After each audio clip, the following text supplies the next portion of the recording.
parts of Georgia, Alabama, and here obviously to help Mexico. So how many of you understand inverter systems? Worked on inverter systems? Yeah. So a few. So what we're going to cover today is how they operate. Right. We're going to talk about how they're applied, how they're installed. So we're going to talk a little bit about everything. If I start to speak too fast, let me know. If I'm not making sense, stop it. Okay? I want this to be a very good training. I want you to have a great understanding of what we're trying to speak about. Okay? Feel free to ask questions. I like an interactive classroom. Okay? So with that said, we'll get started. Some key takeaways that we're going to talk about today is what is an inverter? Why do we use an inverter? And the key components of an inverter. Okay? So, what is an inverter system?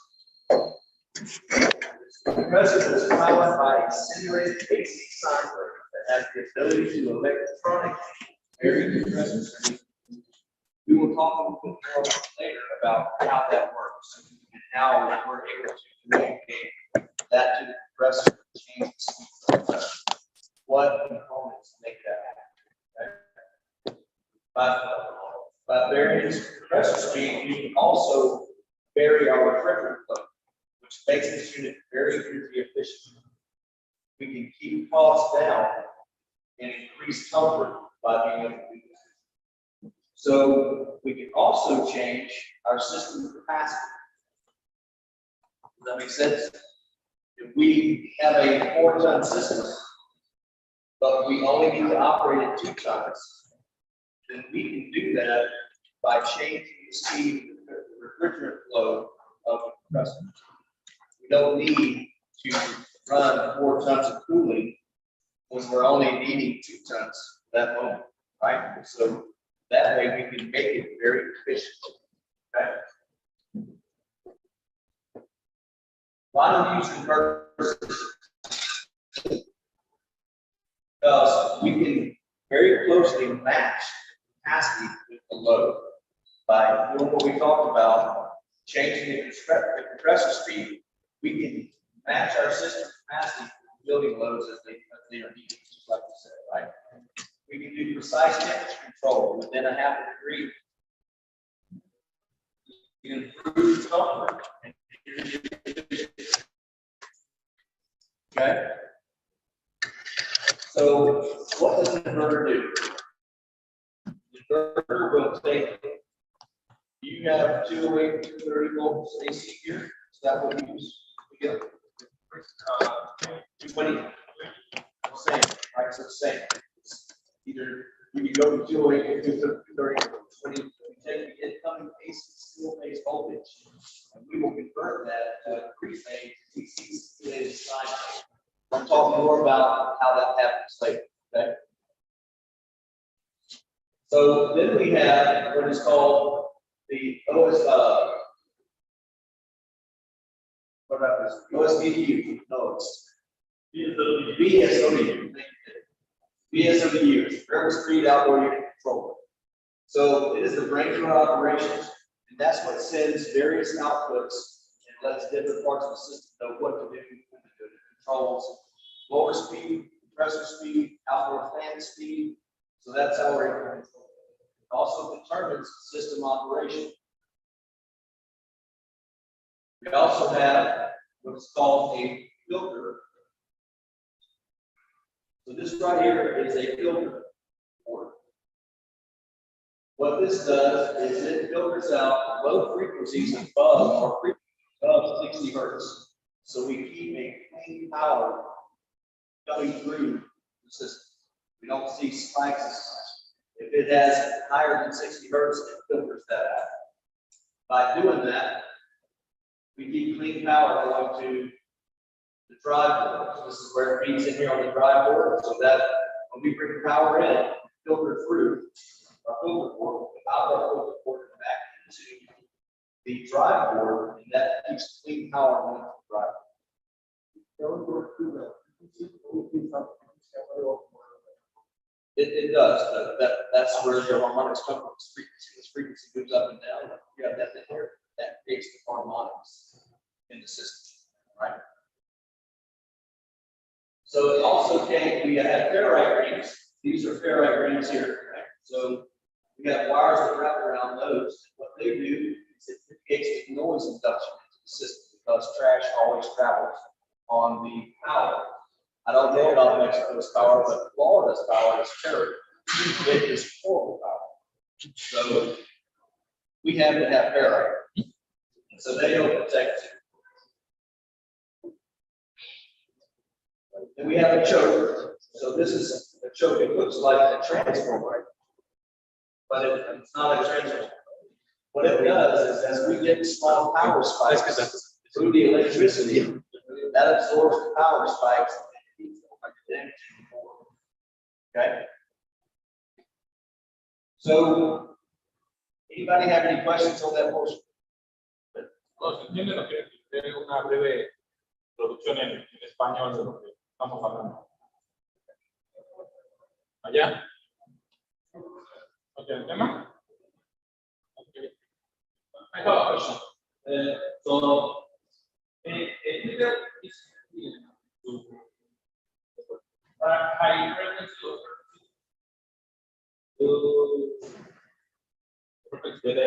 but it's only for protect the compressor or it's for protect the power supply or the Power supply. was la red eléctrica.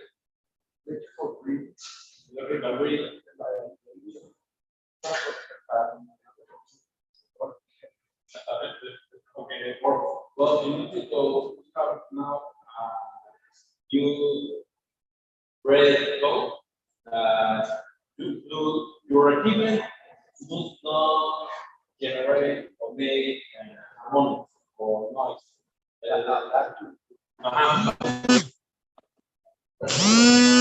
All we can do is going back. Coming.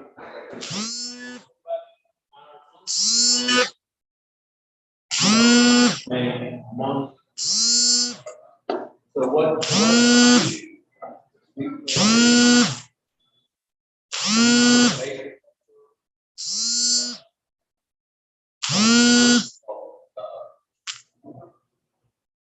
put a phase protector on the side for surge protector. The surge that makes it surge protector.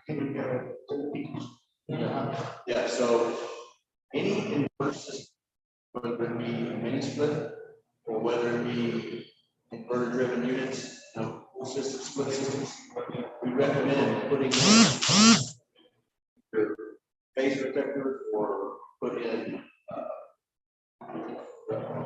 protectors to keep it. What it'll do is if there's any spikes that come in, it'll grab that and down and stop it.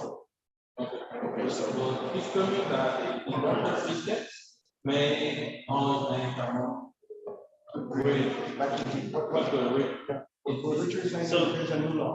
So I think what they're asking is stuff, you know, if you put a frequency drive on a motor on a three-phase unit, there's a chance that harmonic goes back through the line. But these are single phase, and we're generating the three-phase off the single phase board. So I don't think they have to worry about that.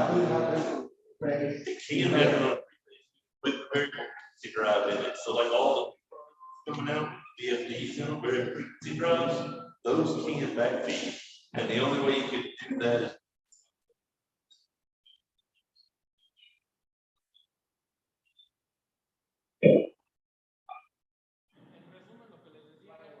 I don't have to be the fastest one, I just have to outrun some of it. Right? That ain't right. Does that happen often? Yes? No? No? Yeah. Okay. There's always something to say. Yeah. Igual que está leyendo bien los subtítulos, nos vamos más lento. Sí me interesa mucho velocidad. ¿Estamos bien? Cualquier tema interrumpa este caso. Ok, y con respecto a la pregunta que hice es que básicamente los sistemas inverter nos generan ruido, nos generan armónicas a los sistemas.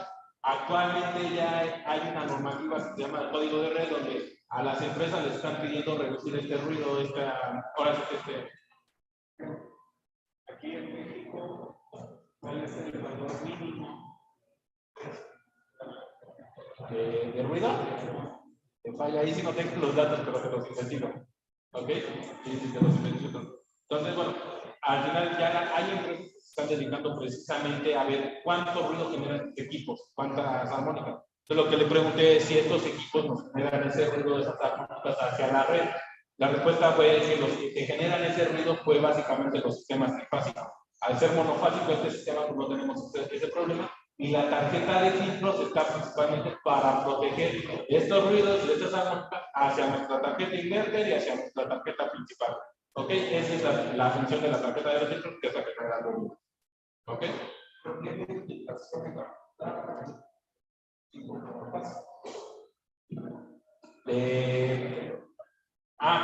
Los equipos inverter que nosotros estamos manejando son hasta 5 toneladas. ¿Ok? Nos vamos a trifásico efectivamente y nosotros ya no manejamos equipos inverter de arriba de esa capacidad. Todos vendrían siendo o no. En sistemas divididos los manejamos hasta 20 toneladas y en sistemas tipo paquete son 25 toneladas y bueno, próximo año se estaría introduciendo de 30 toneladas. Entonces, los invertes son 2 a 5 toneladas. De 2 a 5 toneladas, es correcto. Dividido. Dividido. Sí hay paquetes pequeños de 2 toneladas, pero no son inverter. O sea, habrá algunos que vean que dicen que traen variador de frecuencia, pero el variador de frecuencia es en el ventilador.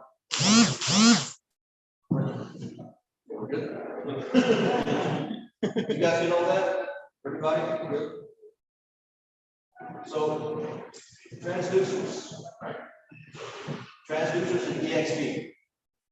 That's how we operate and are able to monitor different temperatures and pressures so that we can control the EV, right?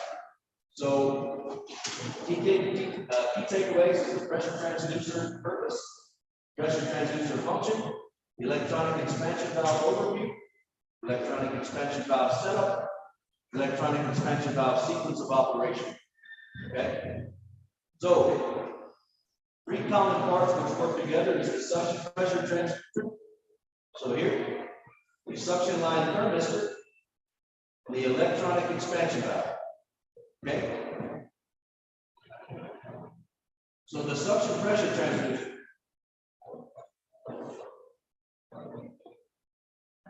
What it does is it electronically measures pressure, right? Varies the output voltage based on pressure and changes pressure voltage output. So there's an algorithm within the board that when this pressure transducer sees a certain pressure, it will translate that and let the system know what pressure we're operating. Okay?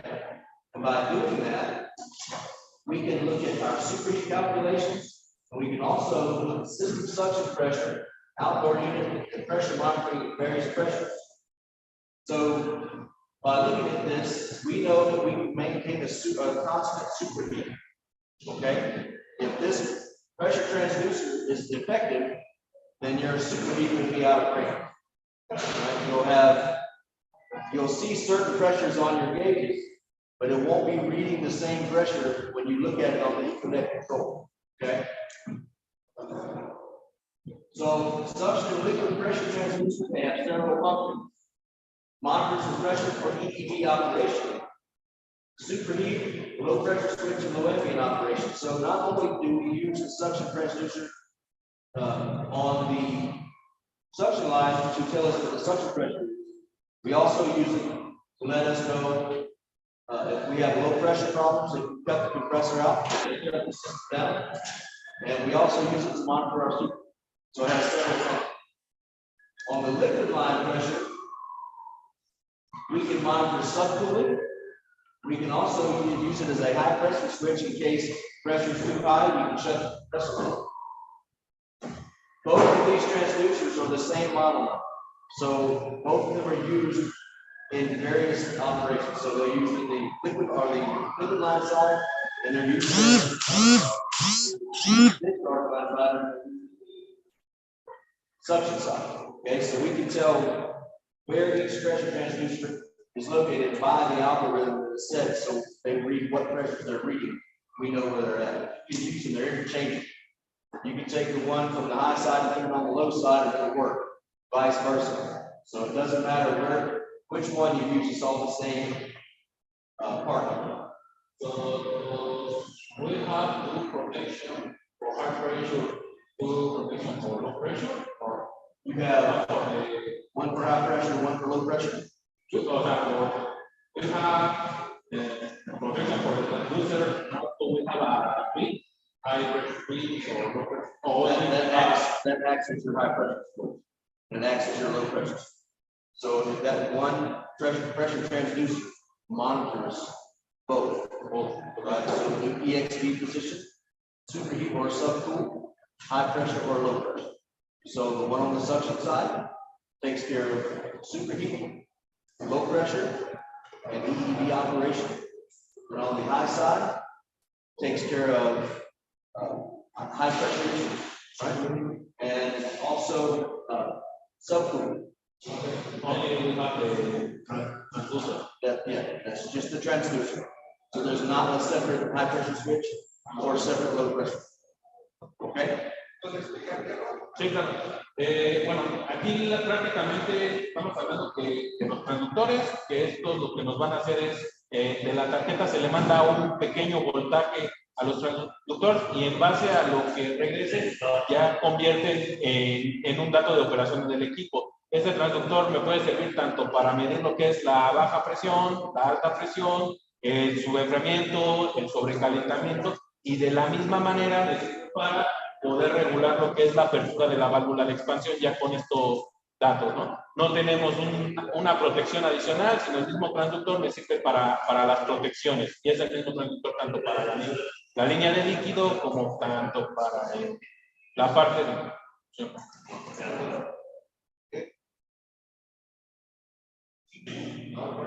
Sí, es el mismo transductor. Sí, es el mismo número de parte para el de alta presión, para el de baja presión. ¿Ok? So, Tenemos el dato para saber si tengan dinero. you have the 17. So you have the 17 series? Or do you just use the 20? Just 20 series. You do not sell the 17 series? Yeah. So on the 17, that's what I thought too. So on the 17 series, you can have both. But on 20 series, you do not. Okay. Bueno, que las versiones de 17 series, eso ya no lo manejamos aquí en México, teníamos las dos protecciones, en la de 20 series, nada más es solamente el transductor. One question, what kind of voltage or the output from the board? We will get to that. Okay, vamos a ir allá. It's coming. Entonces, 17 series. No, el de 17 sí trae las dos protecciones. O sea, ahora sí que 17 sí es inverter, o está la función de inverter también. Entonces, en el 17 sí también tenemos tanto la protección del interruptor por corte como la del transductor. Sin embargo, aquí en México ya no comercializamos el 17 sí. Entonces, nada más tenemos el 20 y en el 20 nada más es el puro transductor. ¿Ok?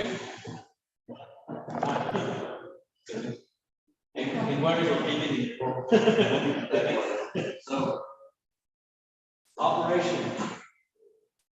The board will send out approximately 5 volts DC to the pressure transducer.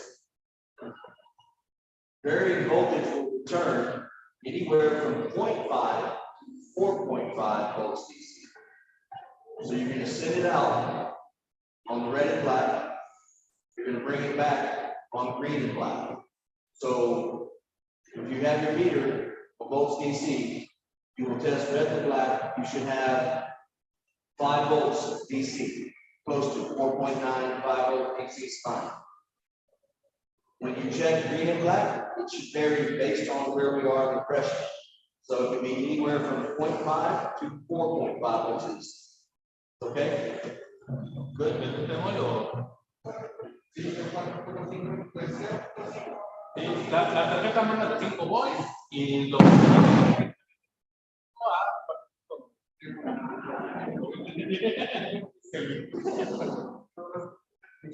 más adelante lo Para atrás, el verde y el negro, yo que varía. efectivamente.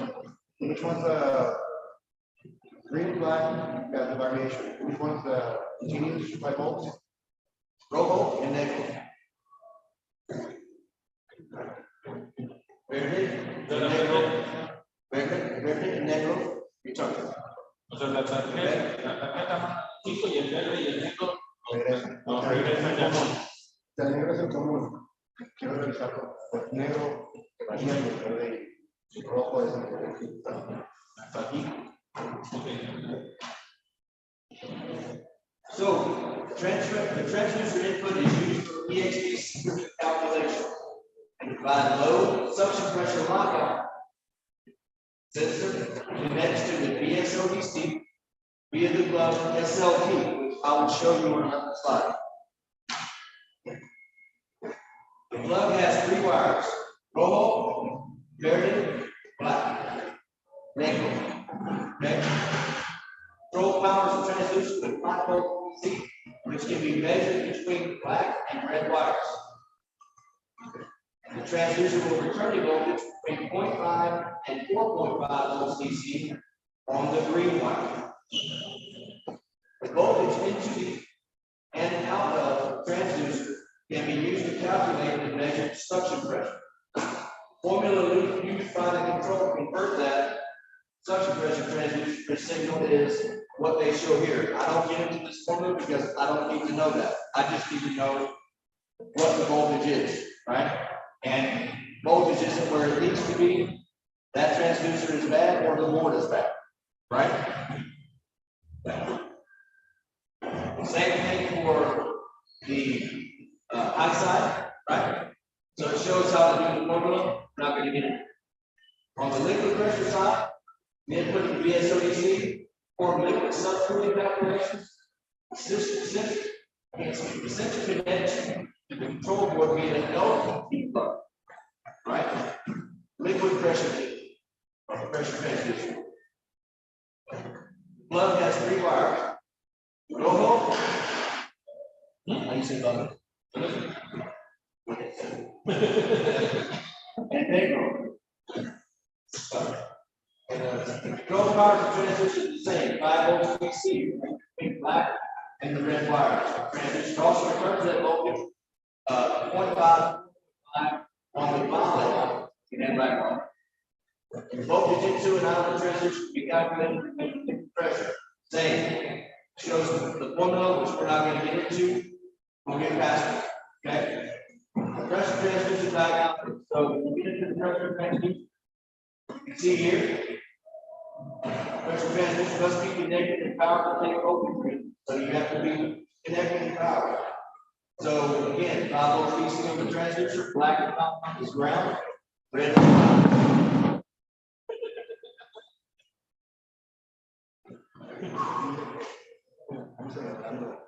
Turn voltage controller like black and common, right? Black is common ground, 4.5. But remember, it has to be connected to be powered up before you can read it. You have to use the long needle connections on your meter, right? You have the needles on it. How do you say the long needles for getting into right, so do they have access? Do you have access to my reading? Do these guys? No, yeah.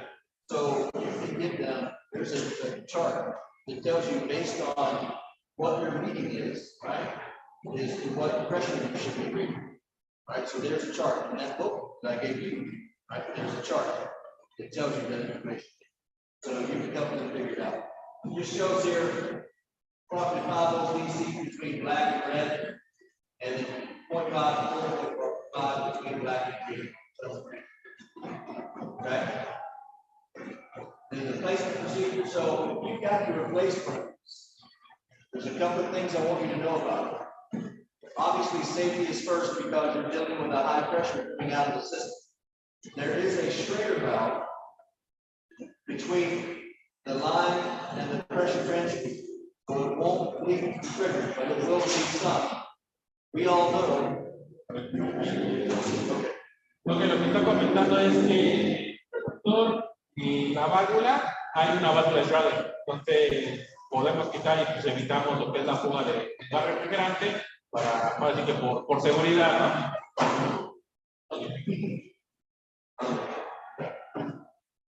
We're going to disconnect power after wearing safety glasses and gloves. Disconnect power. Disconnect the wire harness. Always.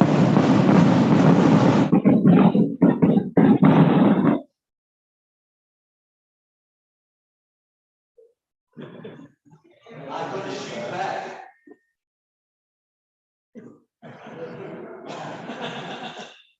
Okay. Always use a second wrench so that you don't twist it off the line. Okay. And you'll quickly unscrew the transducer body. And then once you do that, I want to show you something next. Right? Notice the small hole in the pressure transducer. Okay? If the installers do not use nitrogen to braze their lines, it creates carbon inside of the system.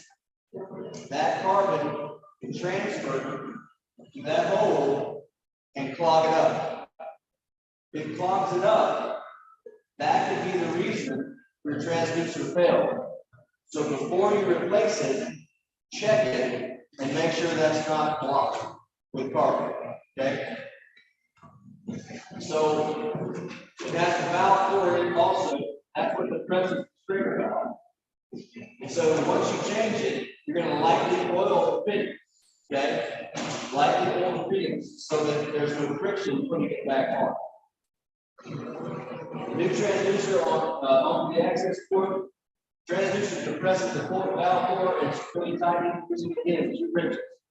Then you're going to plug it back in, power the system back up. Okay, so changing wrenches.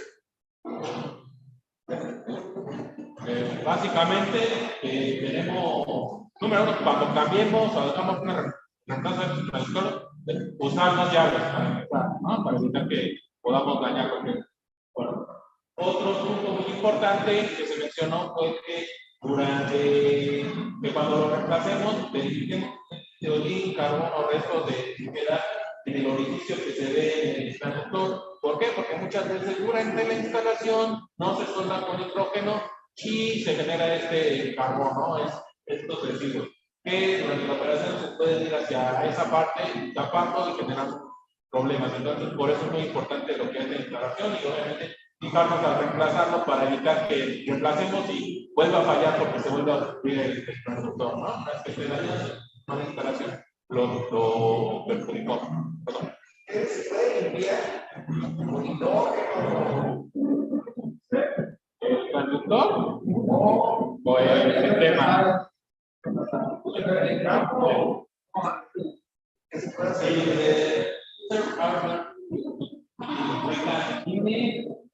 sí se puede limpiar. I would use alcohol. Con alcohol, pero no tomado. No tequila, no legal. Rubbing alcohol. Okay.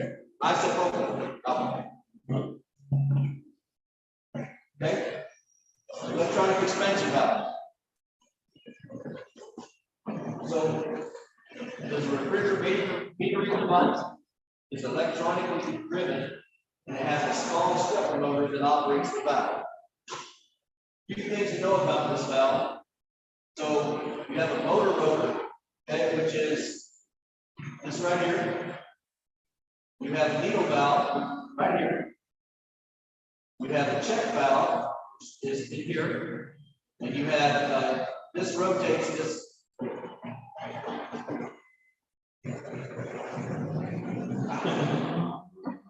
This rotates, right? the switch on top. So that motor, when it gets energized, it causes magnification around the valve. We pull that valve up or push that valve down. Okay?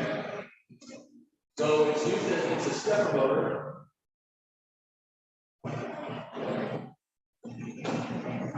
It's brushless.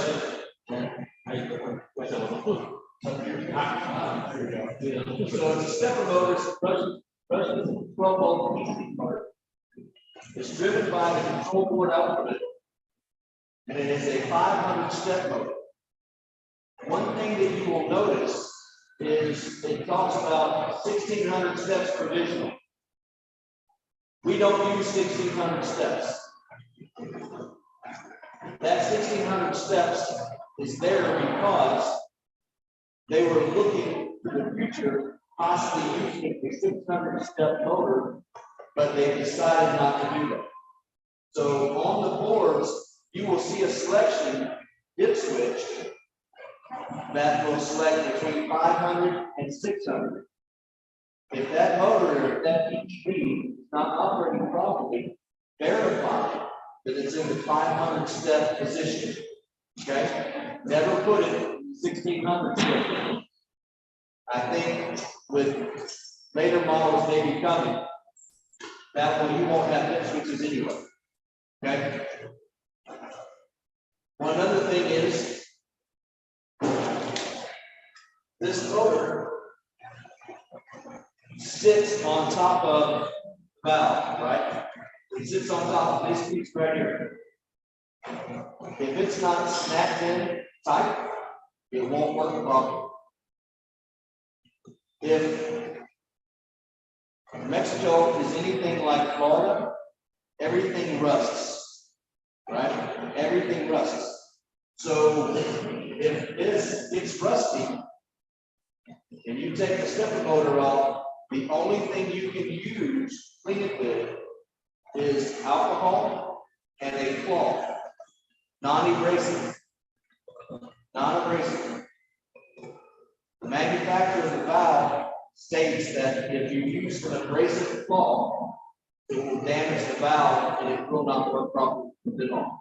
So only use alcohol and a cloth. Clean, okay? If it still doesn't operate, you're probably going to wind up replacing the valve. Okay, so you kind of see parts inside the valve, the screen, push nut, valve stem. This is the valve body. On an EEV stepper, it's a discrete setting. What I was talking to you about. If you look on these, right? This is on a furnace control board. You need to make sure this gets set to 500 steps. This is very important. It shows you here, right? 1,600, 500. Make sure this dip switch is the 500 position. Okay? So you see it again here. Make sure that's on. Okay, on the outdoor unit, there's an outdoor unit board that has on the outdoor unit. There's also an EV. You need to make sure both of those switches are in the 500 position. Okay? The controller AED LEDs, we have two, right? Green and yellow. Green means the valve is operating. So green blinking means the valve is operating. Yellow means the valve stops operating. Green means the valve is opening, not operating, opening. Yellow means the valve is closing. So if green is blinking, the valve is opening. If yellow is blinking, the valve is closing. If they flash quickly, both together, or they're a solid on, that means the valve is closed. Okay?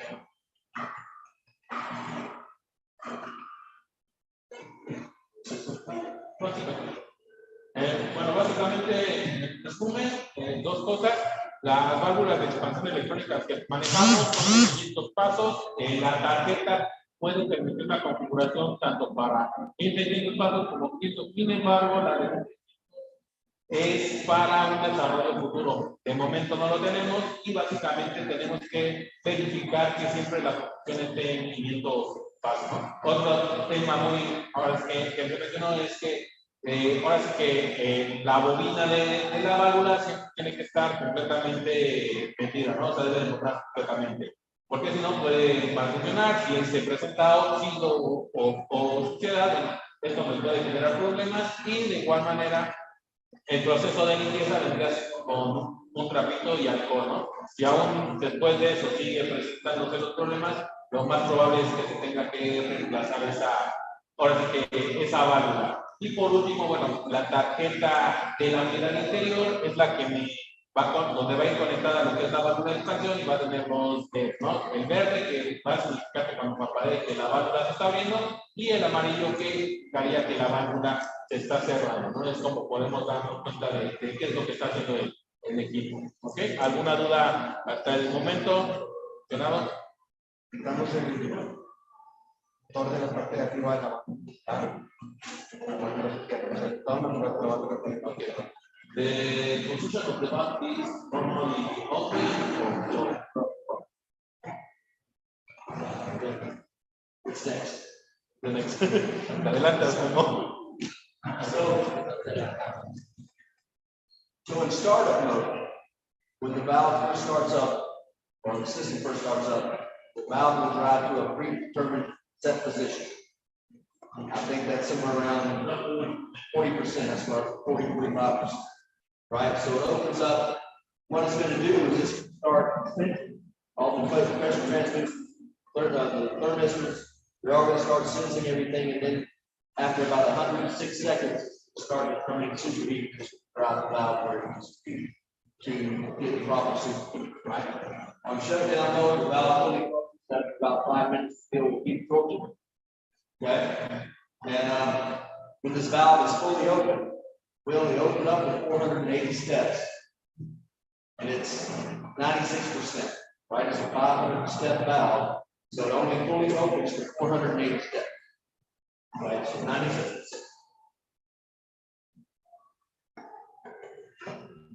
So the EEV open fully. We also have what we call bypass and floodback mode.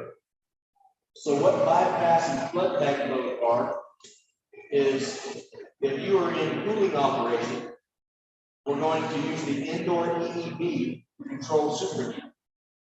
So that means that the outdoor EEV go into bypass and open to 96%. And vice versa, if we're in heating mode, we're going to be using the outdoor EEV to control superheat. And we're going to be controlling, opening the indoor valve to 96% for bypass. Make sense? You guys remember I said I'd like interactive classroom? Everybody needs coffee. Everybody. So we also have floodback prevention. So what that means is it looks at the suction pressure transducer. And if we get below 5 degrees of superheat for several seconds, then we will change and reduce our EEV position to try and increase superheat. Once we've increased the superheat, then we'll go back to normal operation. But if we cannot get the superheat to increase, after a period of time, we will shut the system down, because that means we're most likely having a problem. We're flooding the compressor, or we're having an airflow problem, or we've overcharged the system, right?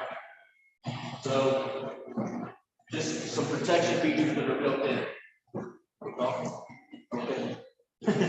Bueno, básicamente tenemos dos modos de operación de la válvula de expansión, la de bypass, que implica que va a abrir al 96%, o sea, sabemos que la válvula tiene 500 pasos, pero lo máximo que va a abrir va a ser 480 pasos, ¿no? El modo enfriamiento, lo que es la válvula de expansión de la unidad exterior, va a estar completamente abierta, y la que va a modular y va a regular es la válvula de la unidad interior.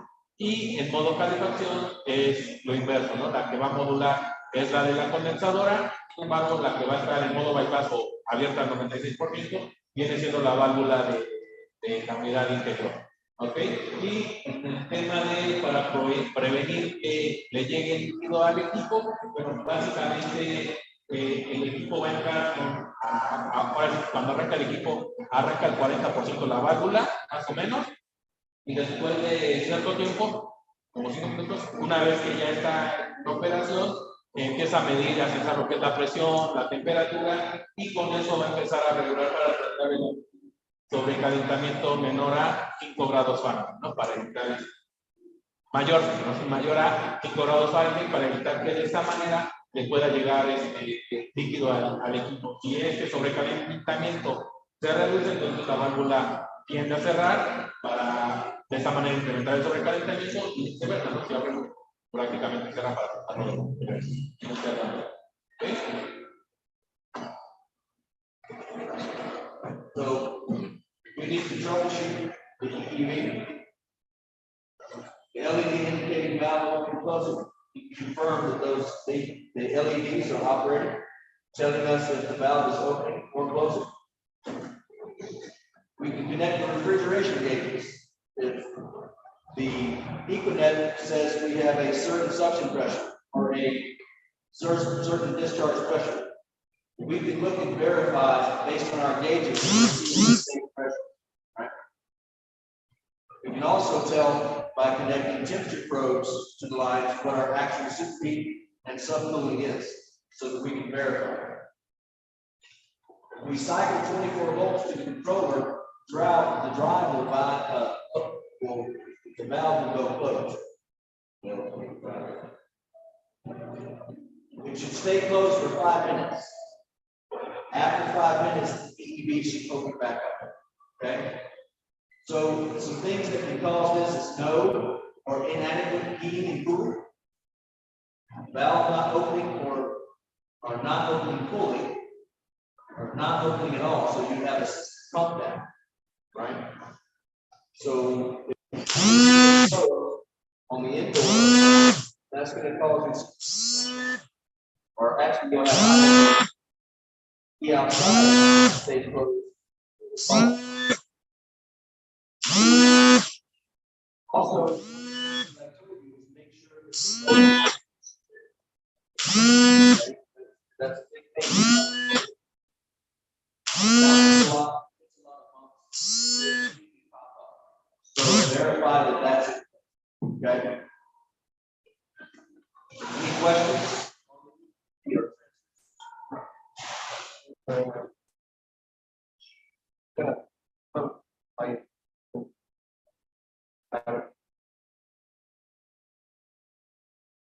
The motor is the natural EEV is normally open, fully or closed. Okay. Bueno, aquí la pregunta fue que si por alguna razón lo que es el motor se llega a dañar, ¿cuál es la posición natural de la válvula? En este sentido es cerrada y bueno, nos generaría básicamente que se nos fuera a vacío el sistema, ¿no? Un barrido de queda cerrada. Dale. Bueno, lo que dice la posición natural sería cerrada. Yeah, so like if they have somebody installed it and they get power from the indoor unit before they pull the vacuum or close that, and it close. Yeah, the only way once the lights cycle power, that when the green light is power off. It can close and be powered before. So the ship's 100% open, right? But if you're trying to, if damage in shipping, that valve should be open. So I was incorrect, I apologize. It should be open, but if for some reason, like he was saying, if you power that valve, if you power the indoor unit on before you go to pull a vacuum, then it's going to drive the valve closed. You won't be able to pull a vacuum. So you'll have to power on and watch it open the valve and then shut it off while the valve.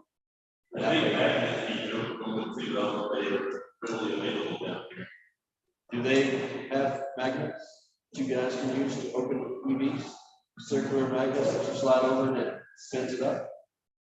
No? Let me show you what that is. I think you can get them on Amazon. How is it?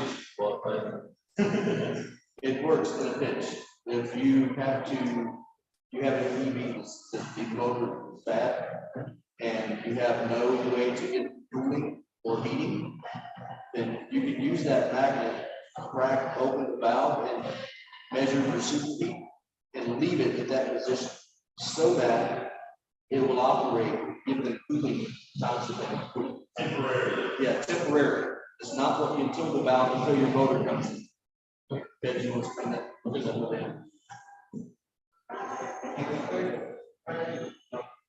Es Prog. Es Prog. ¿Cómo? No es inverter. Sí, es inverter. Okay. Bueno, aquí algo que andaba comentando es que una manera de que podamos probar la válvula es con imanes, básicamente. Si por alguna razón queda cerrado o algo, podemos tener un imán en que lo podemos conseguir. Hay algunos que lo venden en Amazon. Y ahí como fuera, básicamente le damos lo que es la vuelta, ¿no? Con eso podemos abrir o cerrar la válvula en caso de que, digamos, por alguna razón se haya quedado atorada o se haya dañado el motor. Y con esto nosotros podemos dejar funcionando el sistema, ¿no? A lo mejor no va a estar funcionando, pero bueno, me va a mantener el enfriamiento y conseguimos lo que es la pieza. ¿De acuerdo? Okay.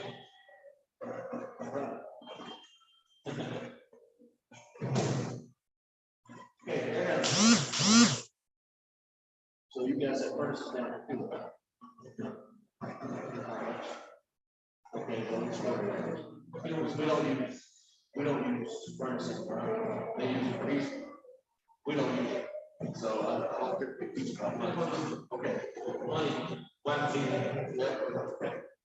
The key takeaways of the air handler. Overview of air handler key components.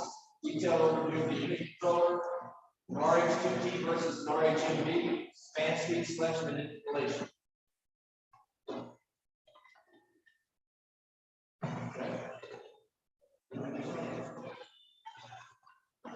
So we'll talk about the air handler walk around each key components of the air handler. We have traditional pulls out, room 2, 1 pin, so all of the pulls in our air handler. Unique controller for the RH2P air handlers match the A17 and 17, or RHMV air handler match 17 and all really is 20, right? 20. Yeah, so you don't use 17. So the parts about the 17 I'll skip because it's still unique. Okay.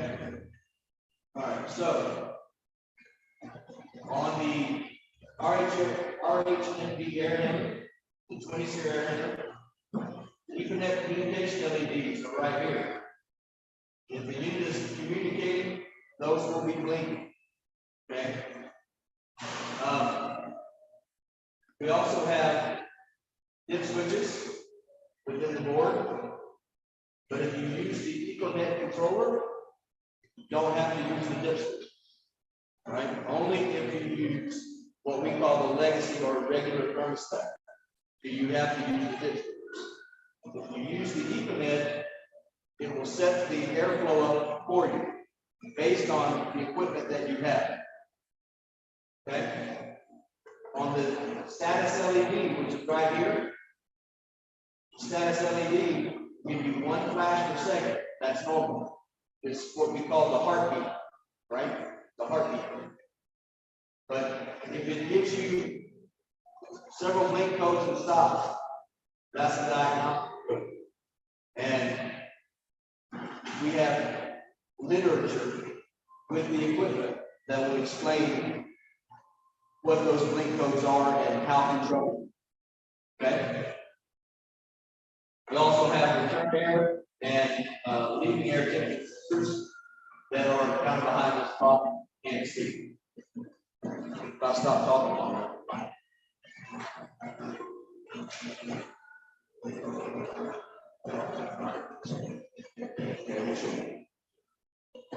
So you have to use the heater. Now plug our heater here. You'll have P1, P2, and P3 common. P4 is not used. So this one's not used, you have V1, V2, and V3 that plug in, this can tie into your heater kit. Okay? You can wire in a legacy thermostat here. So you have power, cooling, fan, heat 1, heat 2, cooling 1, cooling 2, bursting valve, and the on-demand heat or on-demand humidification. Okay? Then for our control for the Econet, you have E1, E2, but you also have R and C. So you have to tie into both things. E1, E2, R and C.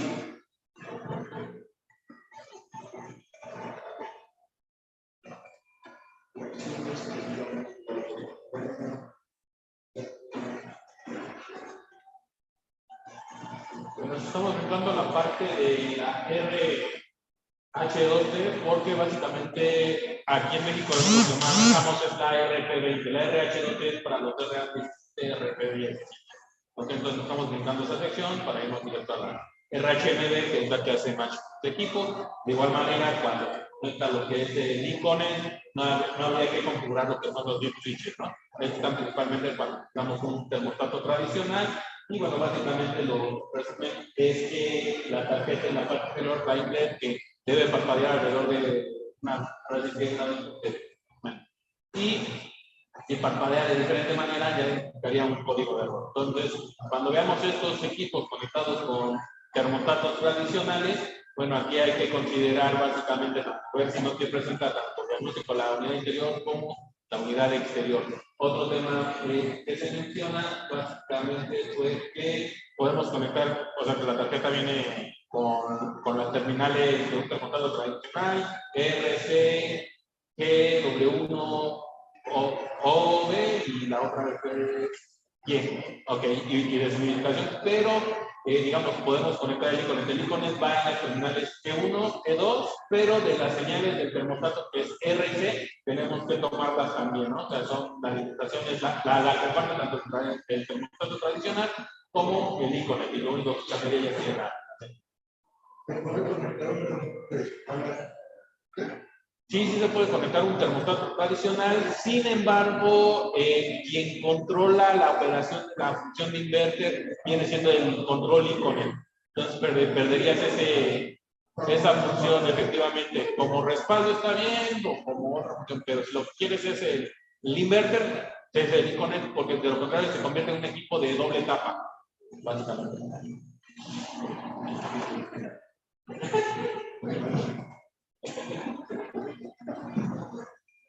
All right, so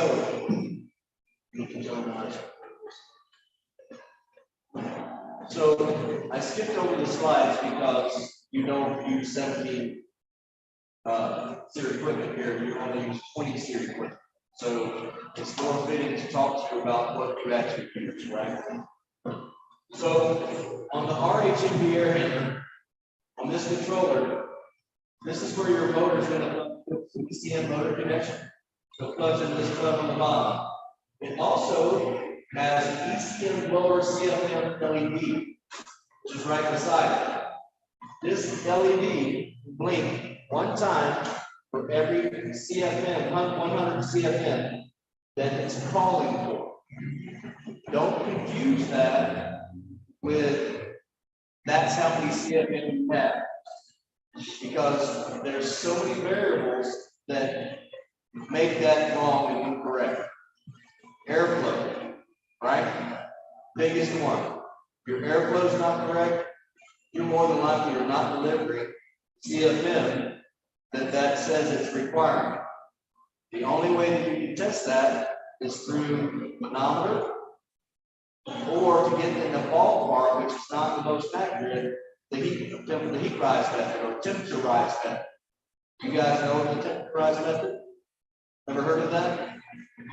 Nope. We'll talk about that later. Okay? But make sure that if you see this light is blinking 8 times, that means it wants 800 CFM of air. The only way to confirm you have 800 CFM of air is to take static pressure reading and look at the manual inside the book. Okay? That is very important. That's the most important thing you can do with the system is verify proper airflow and proper static pressure.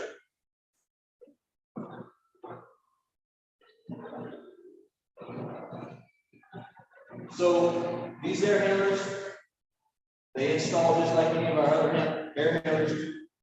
They are multi-voice.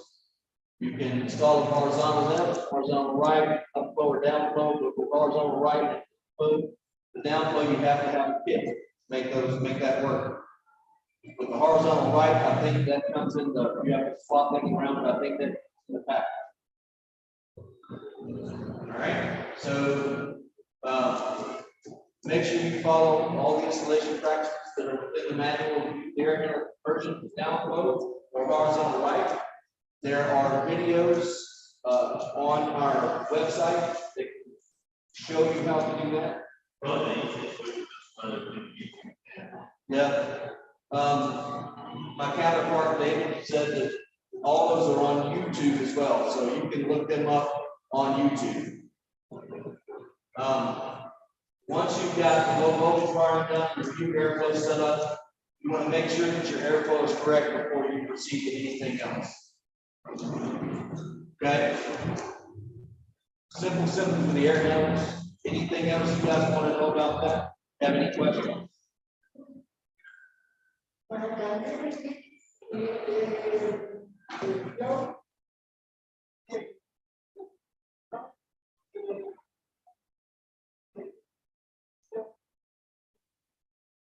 Airflow, how it detects it?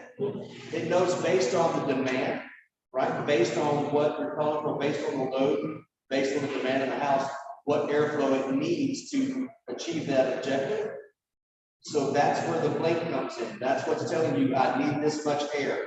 But it doesn't know that you're delivering that much air or not. You can see how much air you're delivering, right, on the Econet. You can look on the Econet and it will tell you your airflow. It's monitoring against wattage. It is. Yeah, it monitors fan wattage. It will also, so it looks at the fan wattage and depending on what that wattage is, it tells you where the airflow is. That blink, right? That blink is telling you what it needs. But that wattage is actually reported back to the EC to the Ethernet. It's not controlled by that blink. That blink.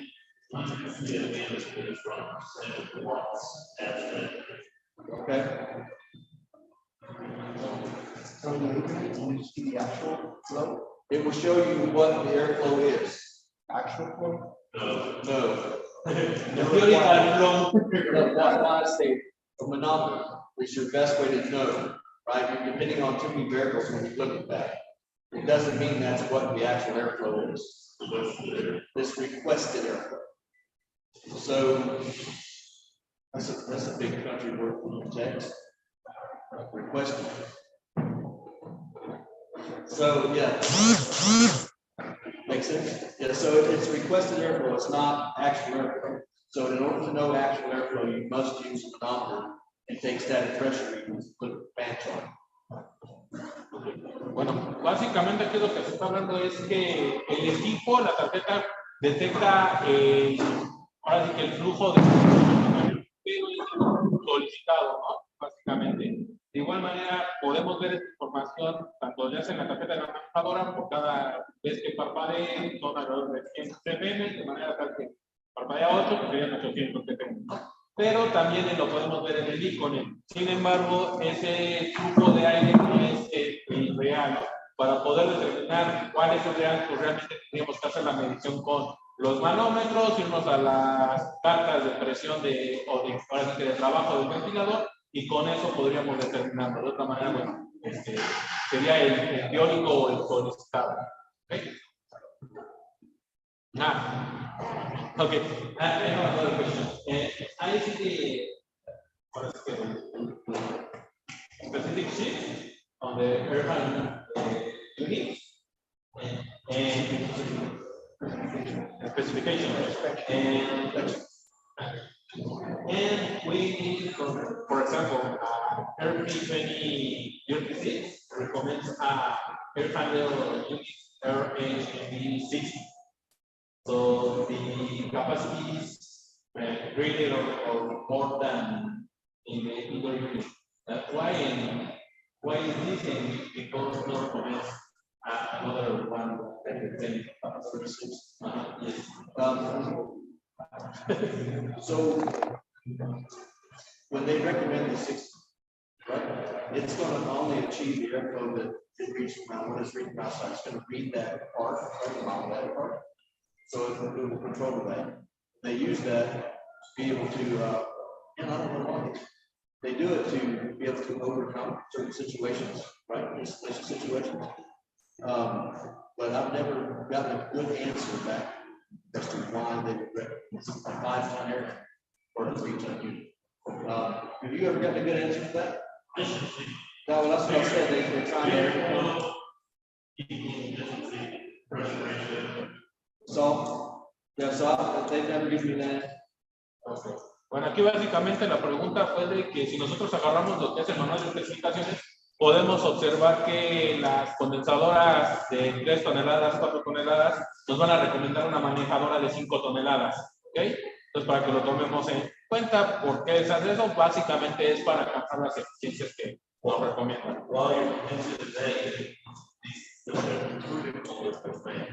They will die in a short period of time if they have the wrong rule.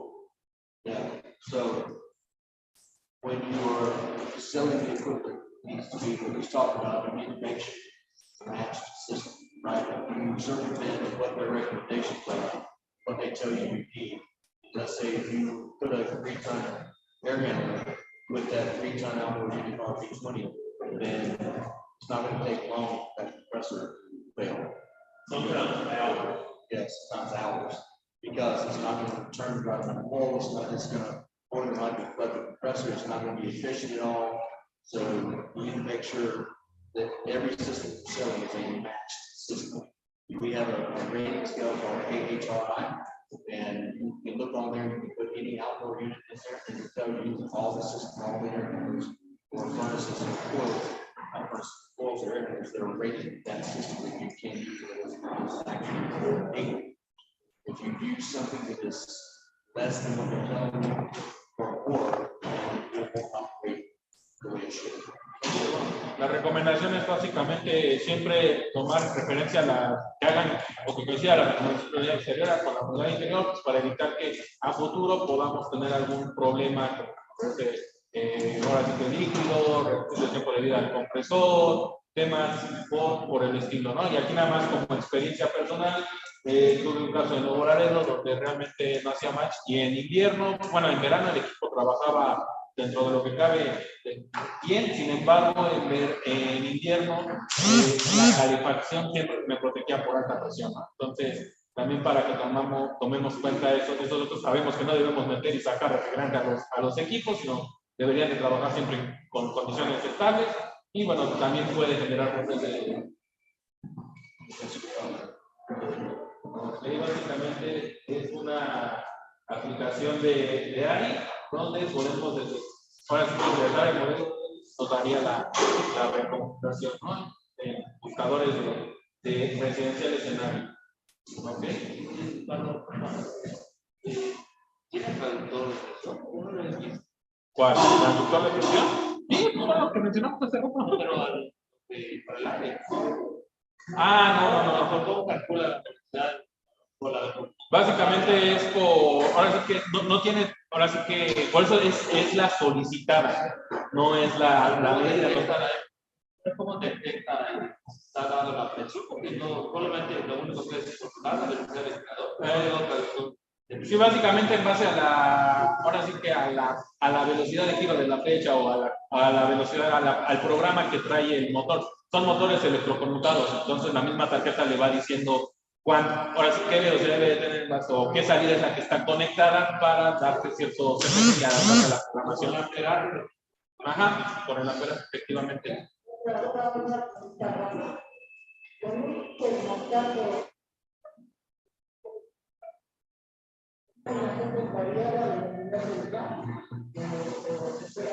Okay, buena pregunta. Okay, with thermostat, we can.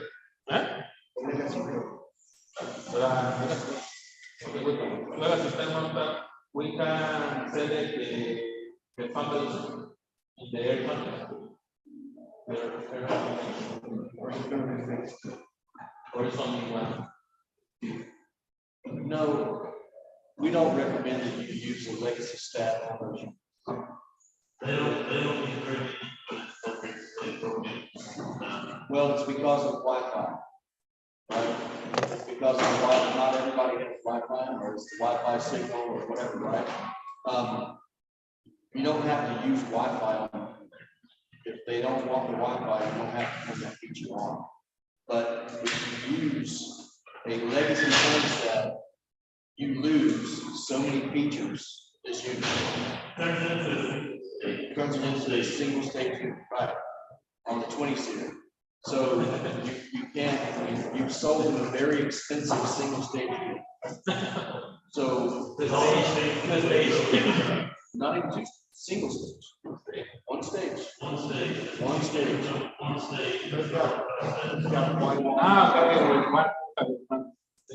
Yeah, one thermostat, one stage, single stage unit. It's going to go to full speed, stay at full speed. Right, so we don't need that. That defeats the entire purpose of an RP20, right? So just don't hook up Wi-Fi. If Wi-Fi is your problem, sell the Ethernet.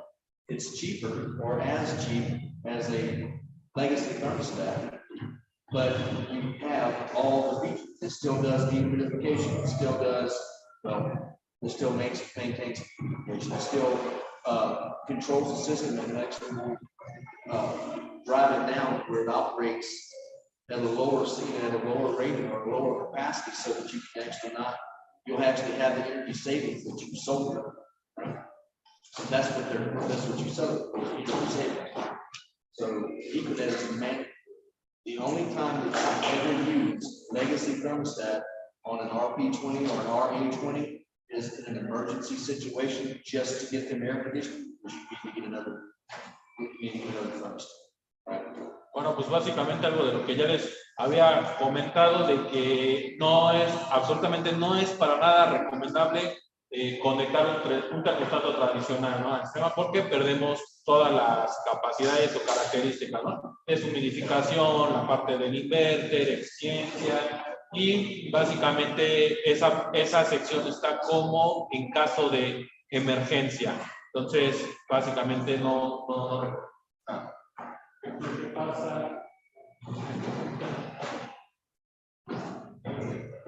ok, viene siendo igual, lo podemos considerar como un termostato tradicional. Si el NES, y aquí es algo que si el termostato o el NES nada más tiene una sola etapa de enfriamiento, al final el equipo, pues nada más vamos a tener de un equipo de 20 SIS, lo estamos convirtiendo en un equipo muy caro en un equipo de una sola etapa.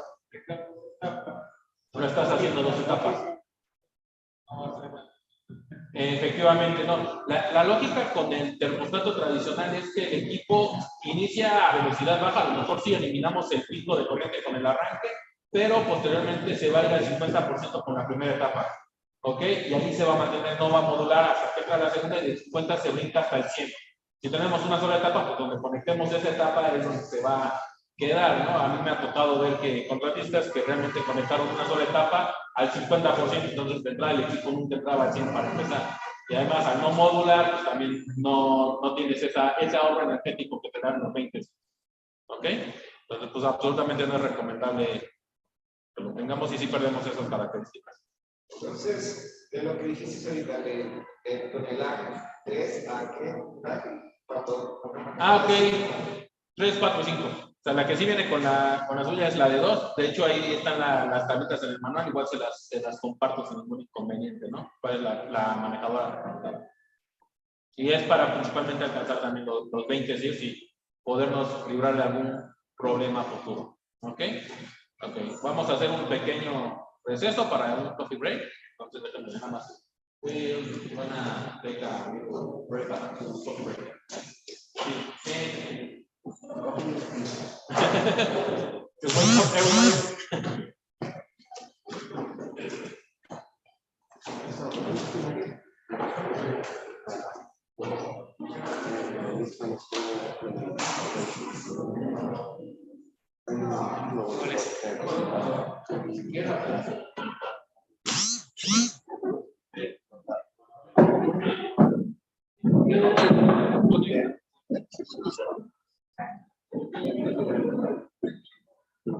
Speed. Or it should.